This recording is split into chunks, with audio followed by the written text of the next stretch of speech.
আজি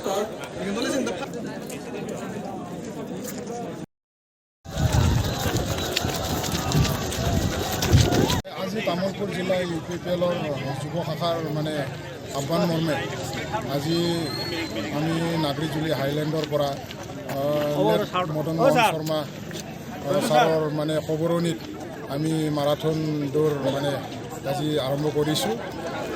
উদ্দেশ্যটো হৈছে কি আমি যি আমাৰ মাজত যিখিনি বৰ্তমান মানে সমাজত যিখিনি এটা বিশৃংখল এটা পৰিৱেশ আমাৰ মাজত যুৱচামৰ মাজত দেখা পাইছোঁ, আমি ইয়াৰ এটা সজাগতা অনাৰ কাৰণে আজিৰ এই মাৰাথন দৌৰটো আমি আৰম্ভ কৰিছোঁ।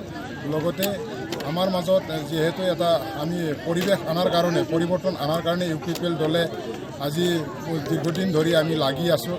গতিকে আমি এই অঞ্চলৰ যুৱক যুৱতীসকলক এটা পৰিৱৰ্তন আনি পেলাই তেওঁলোকৰ মানসিক তেওঁলোকৰ শাৰীৰিক পৰিৱৰ্তন আনি পেলাই এটা সুস্থ সমাজ সুস্থ সবল সমাজ এটা গঢ়াৰ কাৰণে যি আমাৰ পৰিকল্পনা এই পৰিকল্পনাটো বাস্তৱায়িত কৰাৰ কাৰণে আজি এই মাৰাথন দৌৰৰ যোগেদি আমি শুভাৰম্ভ কৰিছোঁ।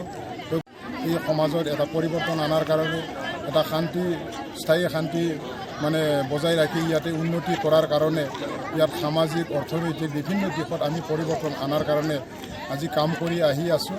আৰু তেনে কামৰে এটা প্ৰতিফলন হিচাপে আজি যিটো তামোলপুৰ জিলা UPPLৰ তৰফৰ পৰা যিটো মাৰাথন দৌৰ আমি অনুষ্ঠিত কৰিছোঁ, গতিকে আমি আশা ৰাখিছোঁ অনাগত দিনত আমি এটা সুস্থ সবল এটা সমাজ পাম, আমি সুস্থ সবল এটা মানে আমি কি কয় আমি ডেকা চাম আমি পাবলৈ সক্ষম হ'ম। আৰু আমাৰ এই নাগৰিজুলি হাইলেণ্ডৰ পৰা আমাৰ যিটো মানে কচুবাৰী যিটো বৰ্তমান মেডিকেল কলেজৰ মানে জাগা সেইখিনিলৈকে হ'ব।